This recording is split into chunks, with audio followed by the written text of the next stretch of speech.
it just seems like sort of cruel that this all starts on Groundhog's Day, Betsy, because I know that's a favorite day for you. Yeah. Anyway.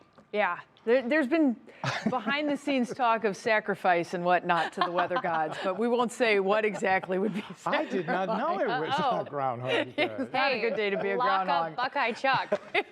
Look out, buddy. I'll tell you what, we do have a very big winter storm coming our way, and it is certainly going to be notable here in Northeast Ohio. I think we have major inconveniences coming our way, and this one is going to pack quite a punch.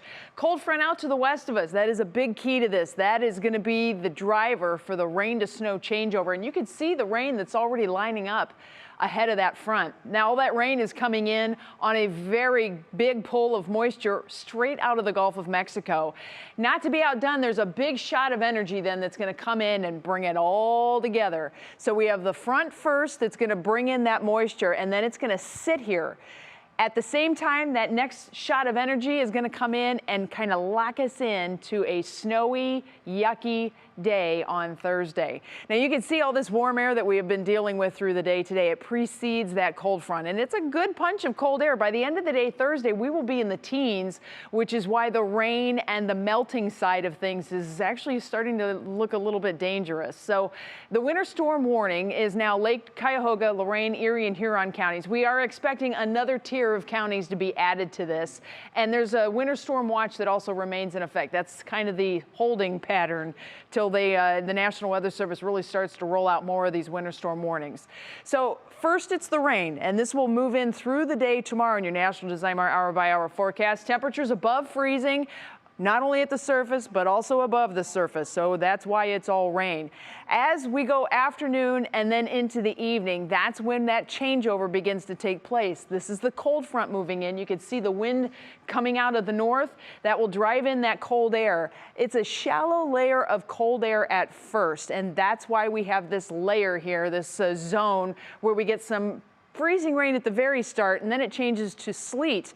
Then we end up with a sleet snow mix to heavy snow, and it's going to be that way as we head through the overnight hours.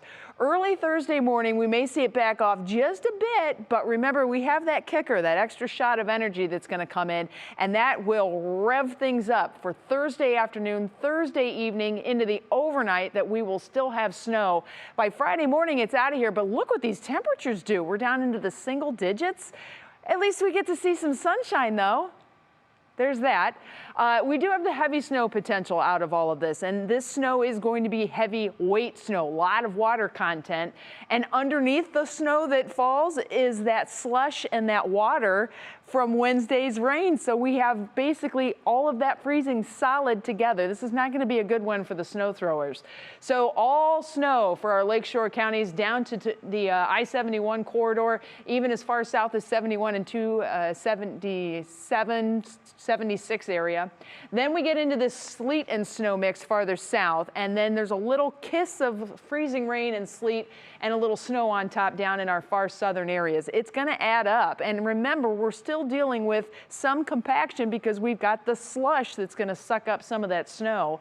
Heaviest snow amounts are likely west, so that's a heads up for you, Sandusky. Meanwhile, we've got about 10 to 15 inches or so for greater Cleveland, most of Akron, and then you're looking down toward 5 to 10 inches for the Canton area. This will be changing. We're going to keep adjusting and keep refining, but the messaging does not change. The impacts are going to be pretty powerful.